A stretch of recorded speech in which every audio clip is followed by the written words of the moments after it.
In a world where a challenge has been set. But to you, my friend, I have a challenge for you. A challenge of biblical portions. I challenge you, Akhi, to make a halal food dish. I'm afraid! Alright? Wanna hear me say it? I'm scared. I was scared. I can't do this. One chef will defy all odds.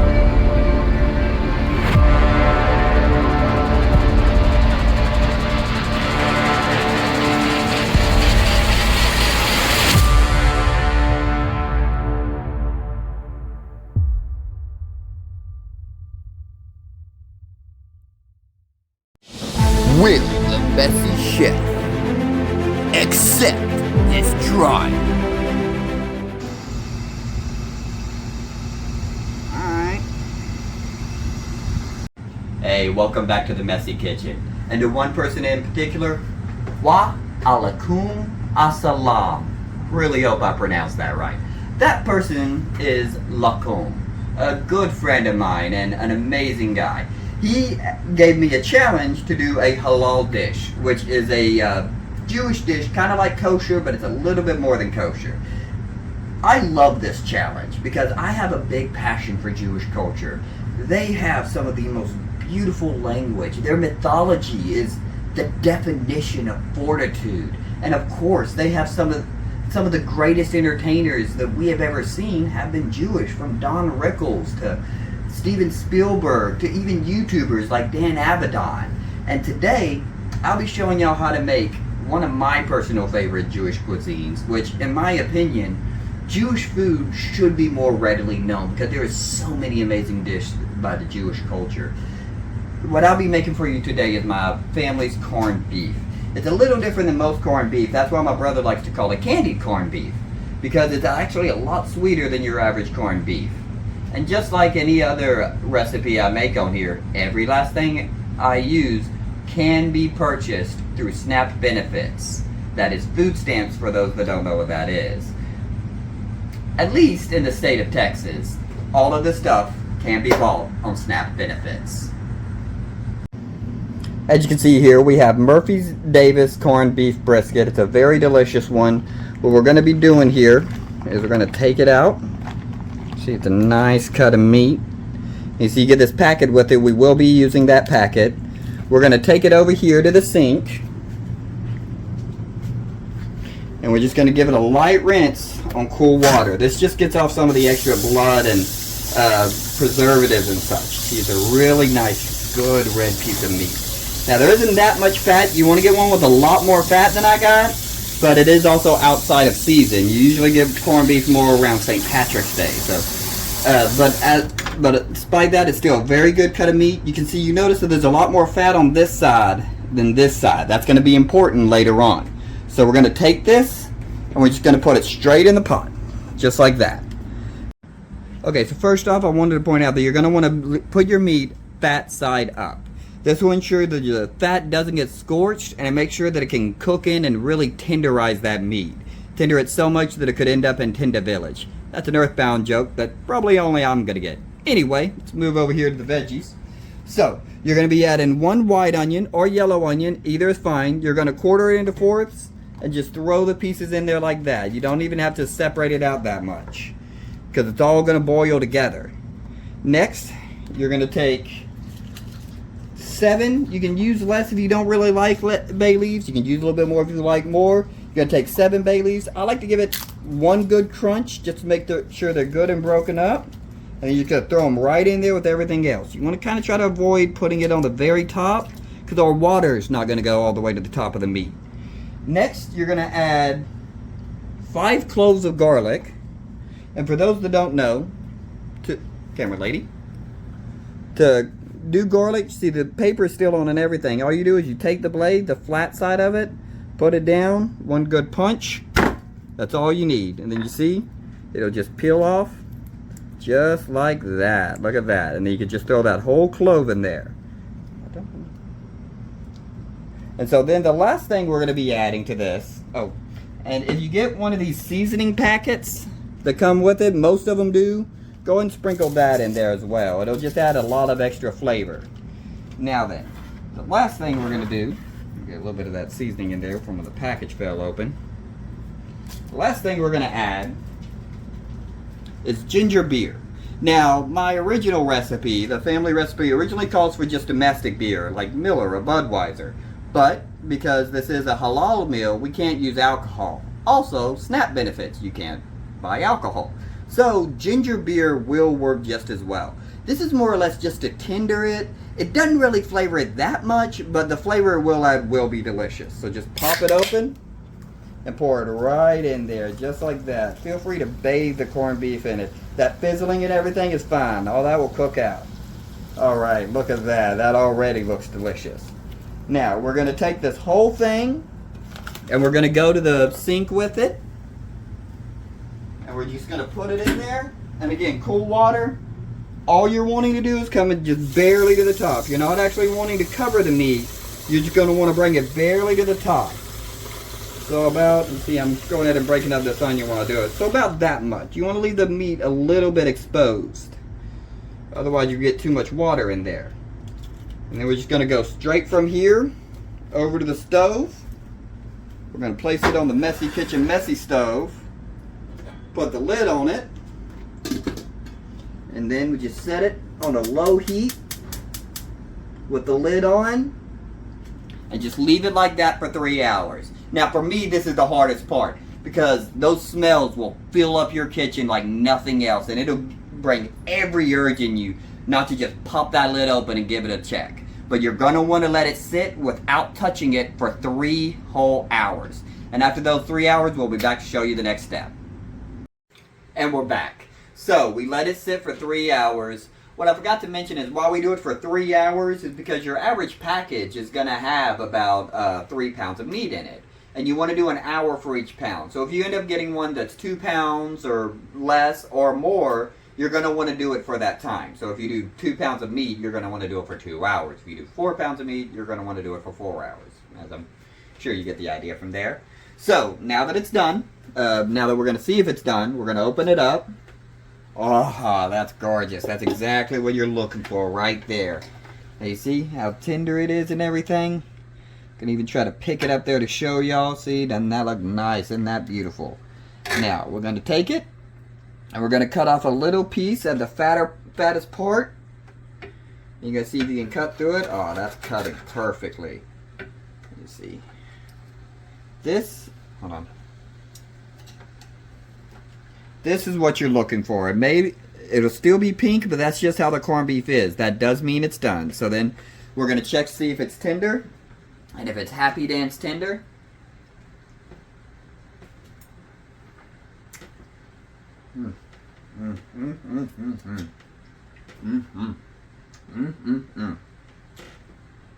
So, that's happy dance tender. So what we're going to do is we're going to turn off the heat, of course. Then we're going to move it off of the heat. And we're going to let it sit there for about 30 minutes. We're going to let it sit there for about 30 minutes just to let it cool. And then once it's cooled, we'll put it in the fridge. And we'll let it sit in the fridge for overnight. And then after that, it'll be ready for what we do tomorrow. So let's go ahead and put that in the fridge.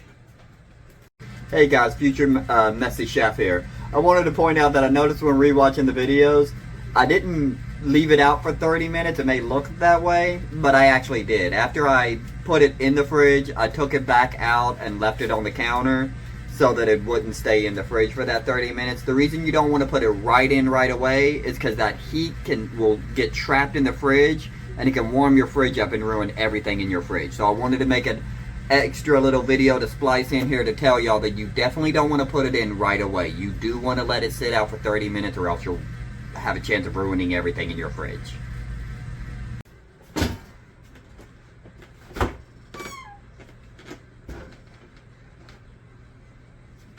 You see, Messy Kitchen has a messy fridge. You just slip it right on in there like that.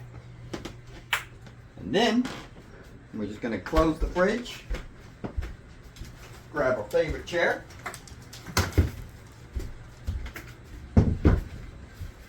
All we got to do now is wait till tomorrow.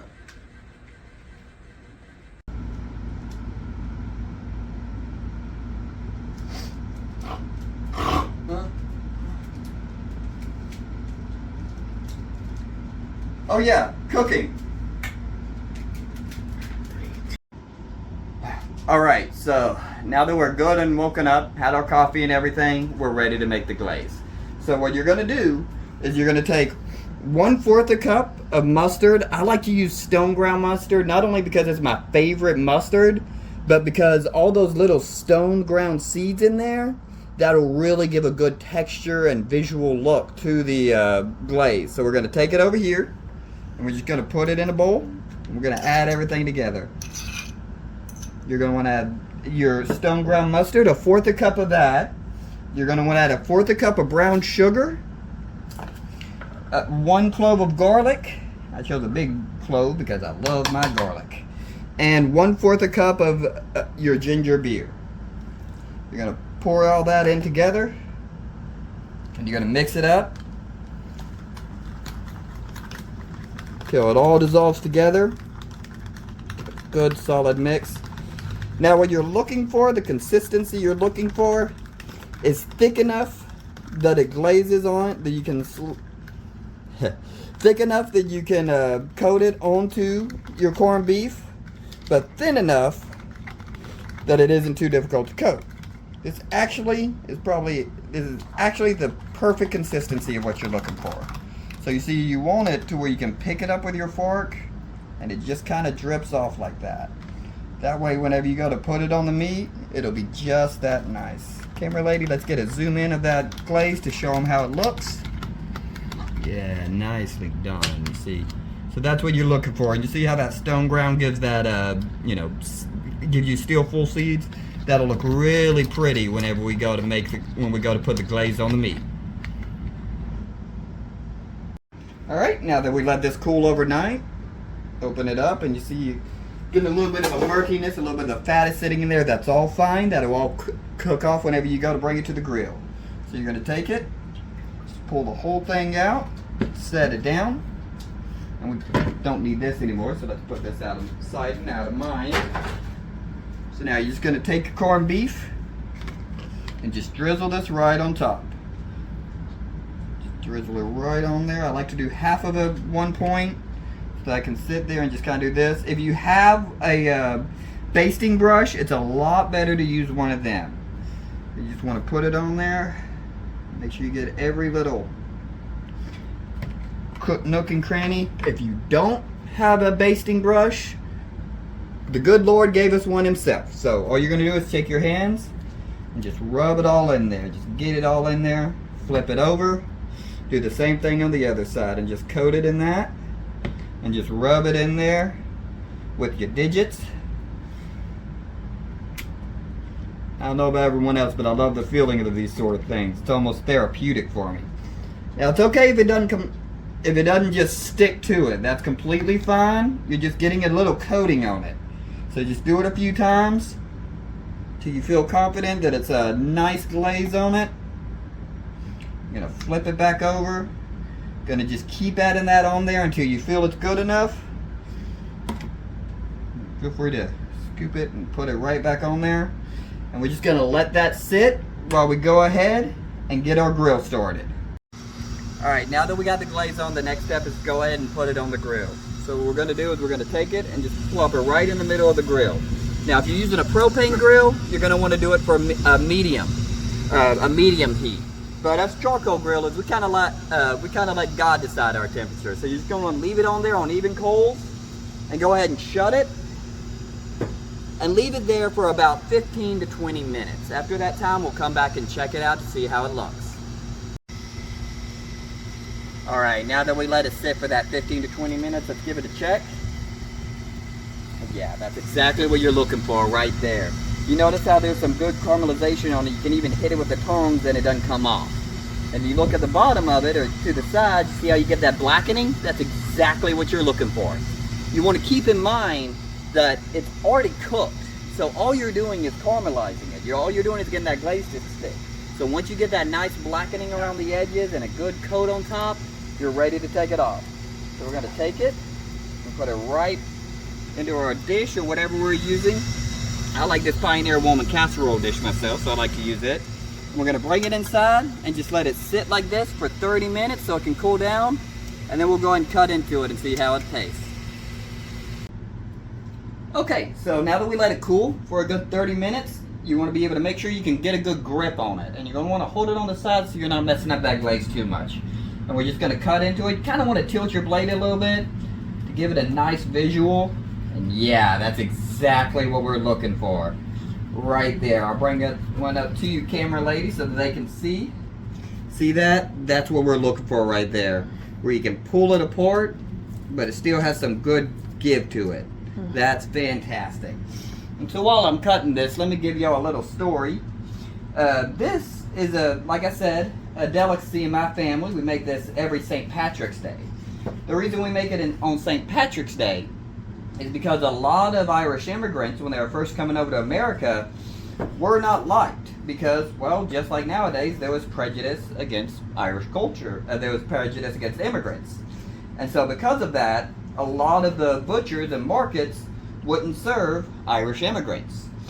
But the Jewish markets were more than happy to serve them. Almost as if the Jewish people were very understanding, were very empathetic to an entire race being treated wrong because of misinformation. Who would have thought? So, you would get a lot of your Irish immigrants going to Jewish markets.